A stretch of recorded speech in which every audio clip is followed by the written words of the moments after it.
Hi dear friend, आप लोग अच्छे होंगे। और मैं उम्मीद करता हूँ आप लोग जहाँ भी होंगे अच्छे से अपनी सेहत का ध्यान रख रहे होंगे और अच्छे अपने पढ़ाई को लेकर के सीख रहे होंगे कुछ ना कुछ नया। ठीक है ना। तो आज हम काफ़ी लंबे समय के बाद में, ठीक है, काफ़ी लंबे समय के बाद में मैं आज आप लोगों को बायोलॉजी के अंतर्गत एक यूनिट है ह्यूमन फिजियोलॉजी के बारे में हम आज आप लोगों को सिखाएंगे। ह्यूमन फिजियोलॉजी के अंतर्गत क्या क्या होता है। तो चलो ठीक है, काफ़ी लंबे समय के बाद आज हम आप लोगों को डिस्कस करते हैं ह्यूमन फिजियोलॉजी। ठीक है ना। Human physiology, human physiology, human physiology के अंतर्गत इसको हम बोलते हैं क्या, मानव शारीरिकी। मानव शारीरिकी कहने का मतलब बात यहाँ पर होगी कि क्या मानव के बारे में, मानव के बॉडी के बारे में संपूर्ण जानकारी होना, उसको हम क्या बोलेंगे, ह्यूमन फिजियोलॉजी बोलेंगे। तो मानव के बारे में संपूर्ण जानकारी होने के अंतर्गत सबसे पहले जो इनका नंबर होता है, सीरीज होता है, वो सबसे पहले क्या आता है, सबसे पहले आता है डाइजेशन। ह्यूमन फिजियोलॉजी के अंतर्गत सबसे पहले जो होता है वो आपका क्या होता है, डाइजेशन होता है। ठीक है ना। आप लोगों ने हाई स्कूल में सीखा होगा, एक आप लोगों का लेसन था वो आप लोगों का क्या था, लाइफ प्रोसेस, जैव प्रक्रम। उसके अंतर्गत सबसे पहले आप लोगों ने सीखा डाइजेशन होता है ह्यूमन फिजियोलॉजी के अंतर्गत। उसके बाद क्या होता है, डाइजेशन के बाद क्या होता है, रिस्पायरेशन होता है। रिस्पायरेशन के बाद में ब्लड सर्कुलेशन होता है। ब्लड सर्कुलेशन के बाद में क्या होता है, एक्सक्रीशन होता है। तो वही हम बात करेंगे इसमें। जो आप लोगों को सीखना पड़ेगा ह्यूमन फिजियोलॉजी के अंतर्गत सबसे पहले आप लोगों को सीखना पड़ेगा डाइजेशन। डाइजेशन, ठीक है ना। डाइजेशन, डाइजेशन में क्या होता है, जैसे हम क्या करते हैं अपने फूड पार्टिकल को, किसी भी फूड पार्टिकल को अपने अंदर माउथ के अंदर लेते हैं, उसको हम क्या बोलते हैं, इंजेक्शन करना, इंजेक्शन ऑफ फूड। ये डाइजेशन का सबसे पहला चरण होता है। क्या करेंगे, सबसे पहले हम क्या करेंगे, फूड पार्टिकल को अपने माउथ के अंदर लेंगे। ठीक है ना। सबसे पहले क्या करेंगे, फूड पार्टिकल को हम क्या करेंगे, अंदर करेंगे। तो जैसे ही हमारा डाइजेशन का फूड पार्टिकल अंदर होगा तो फिर क्या होगा, हम अपने स्टमच में जैसे ही जाएगा हमारा फूड पार्टिकल तो उसका क्या होगा, डाइजेशन होगा ना। ठीक है ना। सबसे पहले हम क्या करेंगे, इंजेक्शन ऑफ फूड, अपने माउथ के अंदर फूड पार्टिकल को लेंगे तो ठीक है नहीं। सेकंड स्टेप में क्या होगा, जैसे ही हम अपने फूड पार्टिकल को अपने अंदर लेंगे तो सेकंड स्टेप में क्या होगा, उसका क्या होगा, उस फूड पार्टिकल का डाइजेशन होगा। ठीक है ना। और तीसरे स्टेप में क्या होगा, जब फूड पार्टिकल का डाइजेशन होगा तो फिर क्या करेगा, तो हमारी बॉडी की जो सेल रहेगी, मतलब जो हमारी बॉडी की सेल रहेगी, एब्जॉर्प्शन ऑफ फूड मटेरियल, उस डाइजेशन का फूड पार्टिकल का जो क्या रहेगा, डाइजेशन सब्सटेंस रहेगा, वो क्या करेगा, उस भोजन का क्या करेगा, अवशोषण करेगा। और चौथे स्टेप में जब हमारा फूड पार्टिकल का अवशोषण हो जाएगा तो चौथे स्टेप में होता है assimilation of food. Assimilation of food, जब हमारे अब्जॉर्प्शन हो जाएगा खाने के बाद में, डाइजेशन होने के बाद में, तो वही हमारा जो क्या रहेगा, असिमिलेशन ऑफ फूड रहेगा, वो हमारी बॉडी की समस्त कोशिकाओं में क्या हो जाएगा, फैल जाएगा। और लास्ट स्टेप में जो हमारा रहता है, इन डाइजेशन फूड पार्टिकल, जो अपचित भोज्य पदार्थ होते हैं उनको शरीर से बाहर निकालना क्या होता है, अत्यंत आवश्यक होता है। तो लास्ट स्टेप जो होता है क्या होता है, इंजेक्शन ऑफ फूड मटेरियल। ठीक ना, इंजेक्शन ऑफ फूड मटेरियल। तो हम बात करेंगे यहाँ पर फेज ऑफ डाइजेशन, डाइजेशन के चरण, फेज ऑफ डाइजेशन, डाइजेशन के चरण।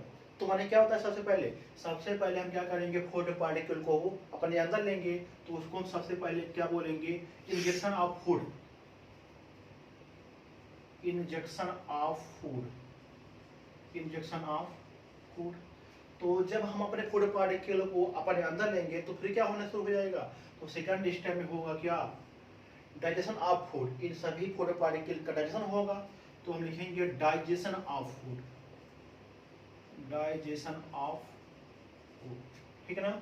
तो डाइजेशन ऑफ फूड के अंतर्गत तीसरा स्टेप में क्या हो जाएगा, तीसरा स्टेप में क्या हो जाएगा, जब हमारे फूड पार्टिकल का हमारे अंदर डाइजेशन हो जाएगा तो तीसरे स्टेप में क्या बचेगा, तो तीसरे स्टेप में बचेगा absorption of food, absorption of food. Food का क्या होगा, फूड का एब्जॉर्प्शन होगा। तो फूड का एब्जॉर्प्शन होने के बाद क्या होगा हमारी बॉडी में, फूड का एब्जॉर्प्शन होने के बाद में समस्त कोशिकाओं में यही फूड पार्टिकल, यही ऊर्जा हमारे समस्त सेल में क्या हो जाएगी, एक स्थान से दूसरे स्थान तक इनका आगमन हो जाएगा। तो चौथे स्टेप में होगा क्या, चौथे स्टेप होगा assimilation of food, assimilation, assimilation of food, assimilation of food. तो पांचवें स्टेप में जो रहेगा, जो खाना हमारे बॉडी से नहीं डाइजेशन होता है तो उनको शरीर से बाहर निकाल देते हैं। तो इसमें पांचवा जो स्टेप होता है उनको हम बोलेंगे क्या, इजेक्शन माने होता निकालना, ejection of food material, ejection of food, अनडाइजेस्ट food particle को शरीर से बाहर निकालना, यह आपके लास्ट स्टेप होता है। तो हमारे फेज ऑफ डाइजेशन के 5 क्या होते हैं, चरण होते हैं। नंबर 1 हम बोलेंगे क्या, इंजेक्शन ऑफ फूड, सेकंड में आप लोगों का होता है डाइजेशन ऑफ फूड, और थर्ड होता है एब्जॉर्प्शन ऑफ फूड, और फोर्थ होता है असिमिलेशन ऑफ फूड, और लास्ट में पांचवा जो होता है इजेक्शन ऑफ फूड, ठीक है ना। ये आप लोगों का क्या होता है, ये हमारे समस्त ह्यूमन बॉडी का क्या होता है, डाइजेशन के फेज होते हैं। डाइजेशन के क्या होते, चरण होते हैं, पाचन के चरण होते हैं, पाचन के चरण होते हैं, पाचन के चरण होते हैं, ठीक है ना। तो आइए हम एक एक के बारे में अध्ययन करते हैं। तो सबसे पहले हम देखेंगे यहाँ पर डाइजेशन किसे कहते हैं, what is the digestion, digestion किसे कहते हैं। डाइजेशन क्या होता है, हमारा फूड पार्टिकल जो होता है वो क्या होता है, सबसे पहले क्या होता है, बड़े बड़े होते हैं, लार्ज अमाउंट में होते हैं, बड़े बड़े फूड पार्टिकल होते हैं। बड़े बड़े फूड पार्टिकल को या कॉम्प्लेक्स जो हमारे फूड मटेरियल होते हैं उनको छोटे छोटे टुकड़ों के रूप में तोड़ देना ही क्या कहलाएगा, पाचन कहलाएगा, ठीक है ना। जो हमारे क्या होते हैं, भोजन के दीर्घ एवं जटिल अणु होते हैं उनको सिंपल एवं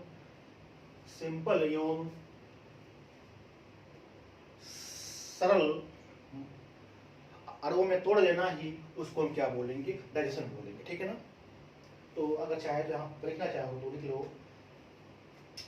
डाइजेशन किसे कहते हैं। डाइजेशन वह चीज होता है जो समस्त हमारे बड़े बड़े, जैसे क्या होता है, रोटी का टुकड़ा बड़ा होता है, चाहे जो हमारे फूड पार्टिकल होते हैं, समस्त फूड पार्टिकल जो होते हैं बड़े बड़े टुकड़ों को छोटे छोटे टुकड़ों के रूप में तोड़ देना ही उसको क्या कहलाएगा, पाचन कहलाएगा, डाइजेशन कहलाएगा, ठीक है ना। तो इसको चाहे तो आप लोग यहाँ पर पढ़ सकते हो, micro and complex molecule, micro and complex molecule of food is breakdown मतलब क्या, भोजन के दीर्घ एवं जटिल अणुओं का, ठीक है ना, टूट जाना, किसमें टूट जाना, सिंपल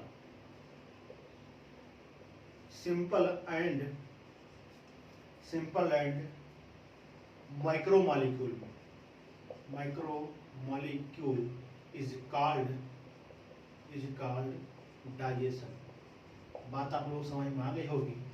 भोजन के दीर्घ एवं जटिल अणुओं को सिंपल एवं सूक्ष्म मॉलिक्यूल में टूट जाना ही क्या कहलाएगा, डाइजेशन कहलाएगा। क्या कहलाएगा, डाइजेशन कहलाएगा। ठीक है ना, बात यहाँ तक आप लोगों को समझ में आ गई होगी। तो अब हम इसके विस्तार में चर्चा करेंगे डाइजेशन का वर्गीकरण। ठीक है ना, डाइजेशन का वर्गीकरण, डाइजेशन सिस्टम, डाइजेशन के वर्गीकरण हम लिखेंगे digestion system, digestion system, digestion system, digestion system, digestion system. Digestion system जो होता है इनको मेनली टू पार्ट में क्या किया गया है, डिवाइड किया गया है। डाइजेशन सिस्टम को मेनली टू पार्ट में क्या किया गया है, डिवाइड किया गया है। ठीक है ना, तो सबसे पहले होता है इसमें डाइजेशन सिस्टम को मेनली टू पार्ट में क्या किया गया, टू पार्ट में डिवाइड किया गया है। सबसे पहले जो होता पाचन सिस्टम का, पाचन सिस्टम या पाचन तंत्र का सबसे पहला जो भाग होता है उसको हम बोलते हैं एलिमेंट्री कैनाल। एलिमेंट्री कैनाल होता है, माने क्या, आहार नाल। डाइजेशन सिस्टम के टू मेन पार्ट होते हैं।